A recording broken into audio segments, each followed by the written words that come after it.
right, welcome to the Bloody Red Dragons. This time we're taking Wales to, hopefully epic heights in their footballing history.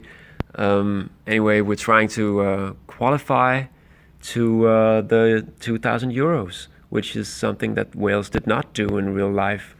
And, it was something I came up with after having done the campaign with Denmark, where I'd been inside the editor and changing lots of players according to, my own whims and the positions that I think are more correct for them, with the benefit of hindsight. But this time, it was actually something I came across on Twitter, where someone who was also a championship manager geek, I guess, suggested that it would be possible to do something with Wales, since they had a decent team at the time, but didn't really succeed in anything during the late 90s. So that was a challenge. It wasn't possible to qualify for the first World Cup, the World Cup in, not the first one historically, but the World Cup in '98, because the qualification had already almost run its course, and Wales, it was mathematically impossible to qualify at that point. So I just played those matches and made sure not to get canned. And actually, I've taken lots of screenshots to show you guys how that went. So now that you're done looking at my intro screen, it's just the Wales player search, just in order to show you which players were available at the time. And at the top of the list, obviously, is Ryan Giggs, who was more than twice as valuable as the second most valuable Welsh player at the time. But those are some of the names. This is obviously not how good they are, but just their value, which also depends on their age and stuff like that, right?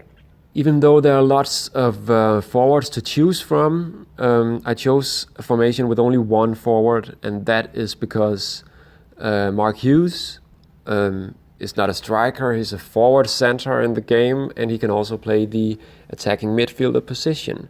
Now, for full disclosure, I want to admit that immediately I went to the editor. I hope you guys don't think of that as cheating, because by this point I've been looking in the editor millions of times the last 20 years or so, and I would consider it cheating if I went and made the players a lot better or something like that, but I haven't touched them.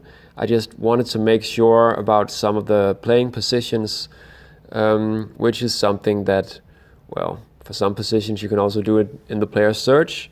But one thing that I know now that I didn't know is that might be important, and that was, I noticed that there was one guy, what's his name, Philip something Davies, I think.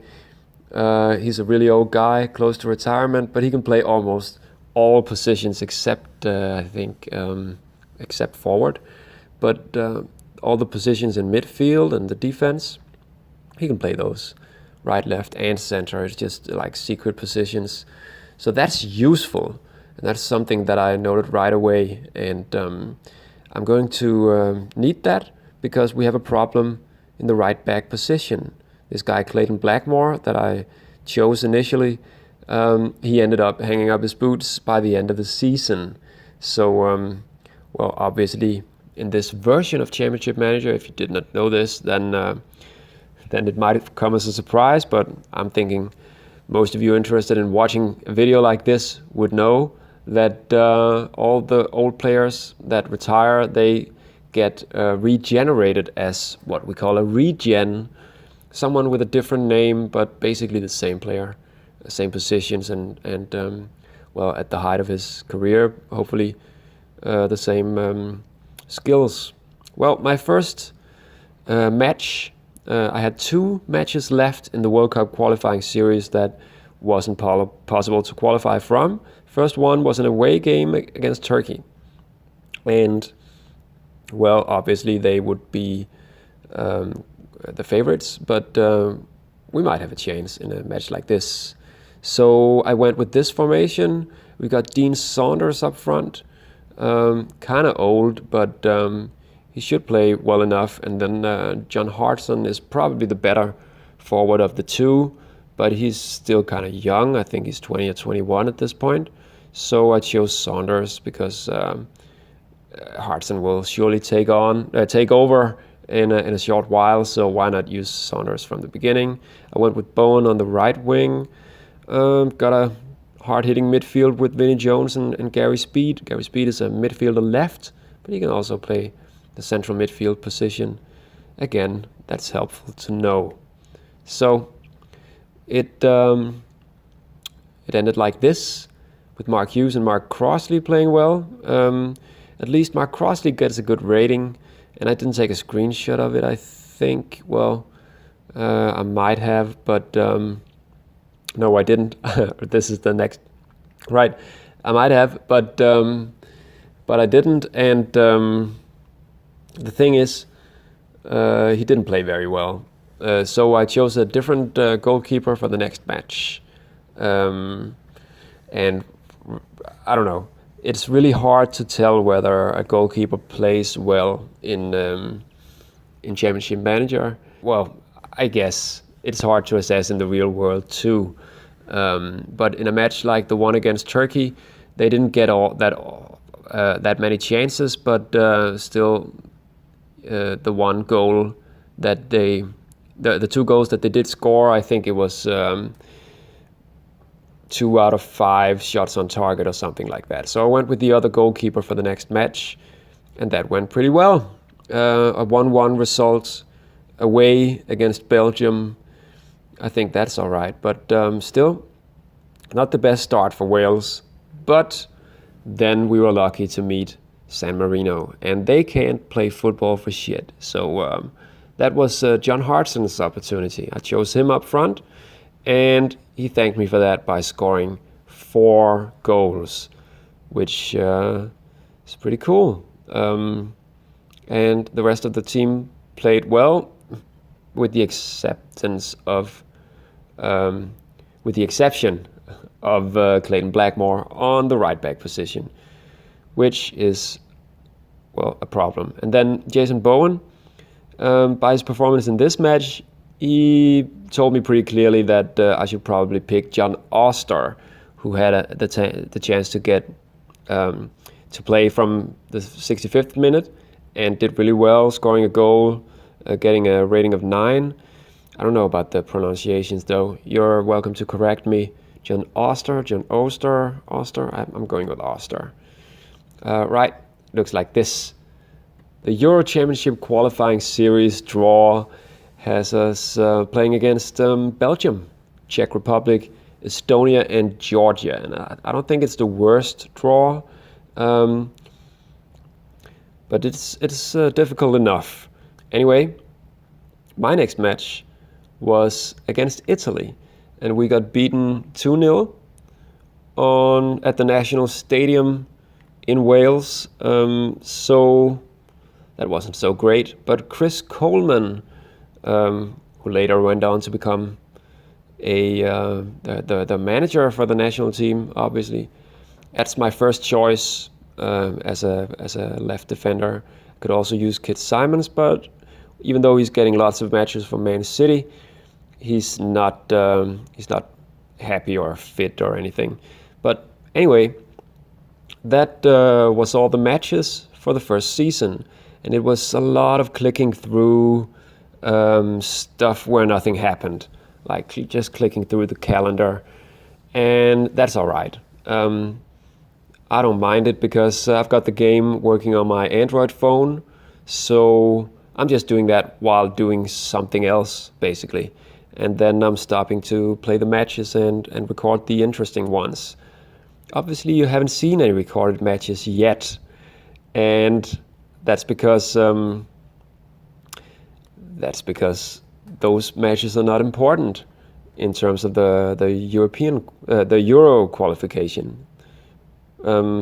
So Well, I clicked through the World Cup as well. England won, so good for them. I even took a screenshot of the Denmark squad as it looked, and I think that's pretty okay. I was interested in that obviously because I've previously, like I mentioned, I've previously managed the Denmark squad after altering lots of players. So these are the altered players, and it's always hard to make them pick the correct ones, but this is not far off. England wins, taking it home. So beating Brazil 2-1 at the Stade de France, that's not the worst result in a final. So Neville and Southgate scored for England, beating Ronaldo and all the other stars with a formation that looked like this. So that's interesting. Beckham seems he didn't get sent off or anything this time around. The English annual awards by the end of the year look like this. So Del Piero, best player in the game, or at least the most remarkable one in this season. Yeah. Wow. Division 1 top goal scorer is Mikkel Beck from Middlesbrough. And that tells me I might have made him too good. He was really lousy in the game, so I actually just tried to make him a little bit better, but not good enough for the Danish national team. But it seems that, well, I might have overdone it. Anyway, that doesn't have anything to do with Wales. So I went and did the whole retiring and updating players thing that you have to wait for. It takes forever. But it was super interesting, of course, because I was very interested to see which players would retire and which regions would be created. And the most interesting thing, obviously, is the result of the games. The first one is in October, 10th of October, against Estonia. And now, having talked through all of this, that's what you got to wait for. This was a bad news, by the way, for Wales. That I don't know how to say that name. Sarah Hughes, I guess. That he'll be out for 4 months, and he's like the backup on the attacking left, on the left wing. If anything should happen to Ryan Giggs, damaged spine in 4 months, not the best news for the team, but that's all right. So the Euro Championship qualifying series in our group starts with Belgium winning 4-0 over Estonia. So that's Marc de Vries and Luis Oliveira, and they also have like Enzo Schifo, Luke Nilis, Prudhomme, so on. Lots of good players. Mark Emmers. I don't know why they're not choosing him. Just before the match, or a month before the match, I had Vinnie Jones out for about a month. So that wasn't the best thing. And then Gary Speed also had an injury. So that's my midfield. That's my central midfield right there. So I had to choose other players for that match. And before I went and did the whole match selection, my Wales squad looked like this. So you see that I had a few interesting choices to make. But the result of the first match, and I went with these guys. And then Coleman was also injured, but it was too late to replace him. So that's just the way it was. And the next thing that happened was that, the